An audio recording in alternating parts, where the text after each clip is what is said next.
আজকেও চলে এসেছি আরেকটি রেসিপি নিয়ে। ফুলকপি বেগুন মাটি আলু দিয়ে একটা নিরামিষ ঝোল, রুটি পরোটা ভাতের সাথে খেতে কিন্তু দারুণ লাগে। এই রেসিপিটা দেখতে হলে আমার সঙ্গে থাকতে হবে, পুরো ভিডিওটা দেখতে হবে। তাহলে চলুন কীভাবে বানালাম রেসিপিটা দেখে নেবেন। আর আমার ভিডিওটা যেখান থেকে দেখছেন তার জন্য অসংখ্য ধন্যবাদ আর অনেক অনেক ভালোবাসা।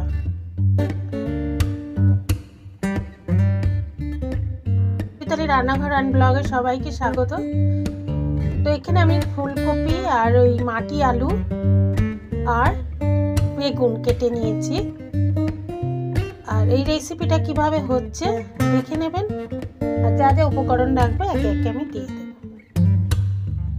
একটা কড়া বসিয়ে দিয়েছি, কড়ার মধ্যে পরিমাণ মতো তেল অ্যাড করে দিচ্ছি। তেল গরম হয়ে গেছে, এখন তেলের মধ্যে নুন হলুদ মাখানো বেগুনগুলো আমি ছেড়ে দিচ্ছি। তো বেগুনটা আমি ভেজে নেব। বেগুন ভাজা হয়ে গেছে, এখন বেগুনগুলো আমি তুলে নিচ্ছি। আর এই তেলের মধ্যেই এখন আমি মাটি আলুগুলো ভেজে নেব। মাটি আলুতেও আমি নুন হলুদ মাখিয়ে নিয়েছি, ওই জন্য আলাদা করে আর নুন দিচ্ছি না।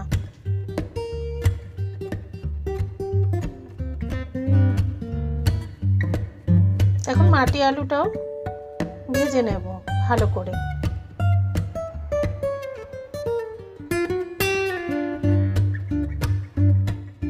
মাটি আলু ভাজা হয়ে গেছে, এখন আমি মাটি আলুগুলো তুলে নিচ্ছি।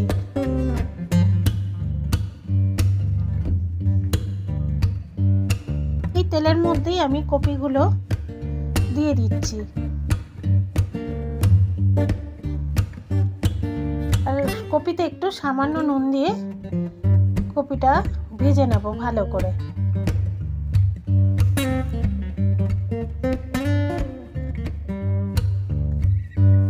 কপিগুলো ভাজা হয়ে গেছে, এখন আমি নামিয়ে নিচ্ছি।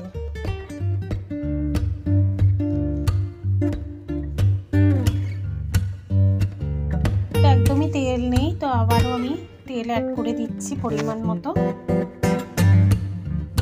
তেল গরম হয়ে গেছে, এখন 1 চা চামচ আমি গোটা জিরে দিয়ে দিলাম। আর একটা তেজপাতা দুটো অর্ধেক করে দিয়ে দিলাম। ফোড়নটা এখন ভালো করে ভেজে নেব। ফোড়নটা ভালো করে ভাজা হয়ে গেছে, এখন আমি আদা কাঁচা লঙ্কা পেস্টটা এখানে দিয়ে দিচ্ছি। এখানে পরিমাণ মতোই রয়েছে, আর সামান্য আমি জল অ্যাড করে দেব।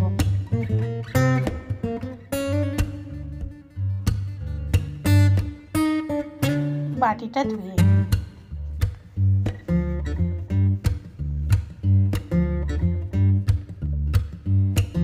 এখন বাদ বাকি মশলাগুলো অ্যাড করে দেব। এখন হলুদ গুঁড়ো দিয়ে দিচ্ছি 1.5 চা চামচ,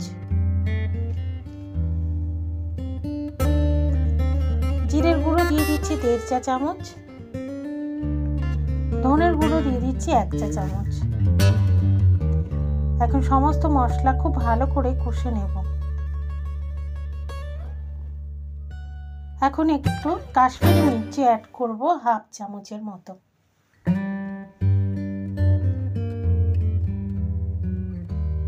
কিছুটা মশলা কষে নেওয়ার পরে এখন আমি টমেটো অ্যাড করে দিচ্ছি।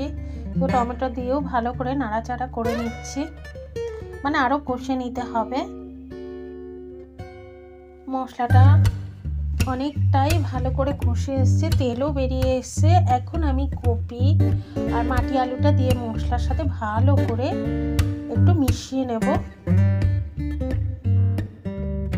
আর একদিকে আমি ওভেনে গরম জল হতে দিয়েছি। তো তরকারি করার সময় গরম জলটা দিলেই কিন্তু ভালো হয়, তরকারির স্বাদটাও হয় কাঁচা জলের থেকে। তো ভালো করে মেশানো হয়ে গেছে মশলার সাথে। এখন আমি পরিমাণ মতো নুন অ্যাড করে দিচ্ছি, আর স্বাদের ব্যালেন্সের জন্য একটু চিনি অ্যাড করে দিচ্ছি। নুন ঝাল মিষ্টি আপনারা আপনাদের স্বাদ অনুযায়ী দিয়ে নেবেন। তো আবারও আমি ভালো করে একটু নাড়াচাড়া করে নিচ্ছি।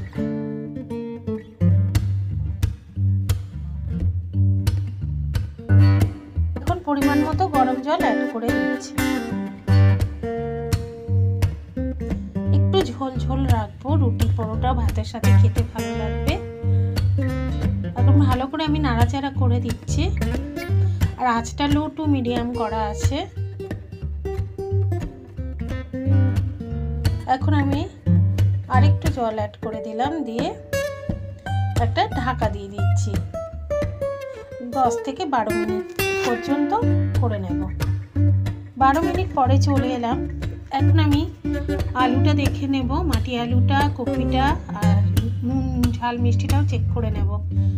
আলু একদমই সিদ্ধ হয়ে গেছে, মাটি আলু আর কপিটাও আমি দেখে নিচ্ছি, গোড়া কপি একেবারেই ভালো মতো সিদ্ধ হয়ে গেছে। তো এখন আমি একটু টেস্ট করে নিচ্ছি। তো নুন মিষ্টি সবই ঠিকঠাক আছে। এখন আমি বেগুনগুলো অ্যাড করে দিলাম, দিয়ে জাস্ট একটু ফুটিয়ে নেব বেগুনটা দিয়ে, কারণ বেগুন তো ভাজলেই সিদ্ধ হয়ে যায়। আগে থেকে দিয়ে দিলে বেগুনটা একদমই খুঁজেই পাওয়া যাবে না, একদম গলে যাবে। তাই জন্য বেগুন ভেজে আলাদা করে তুলে রেখে দিয়ে তারপরে ঝোলের মধ্যে অ্যাড করে দিলে বেগুনগুলো গোটা গোটা থাকে। আর এখন আমি দিয়ে দিচ্ছি ধনে পাতা, আর একটু ভালো করে নাড়াচাড়া করে নিচ্ছি।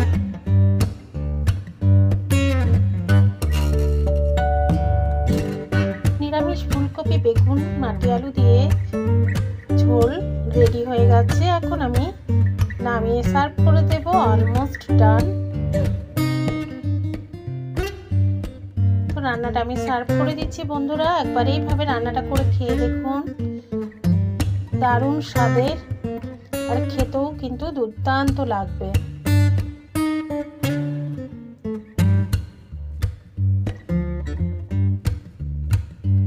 খুব বেশি রিচও না, হালকার উপরে রান্নাটা।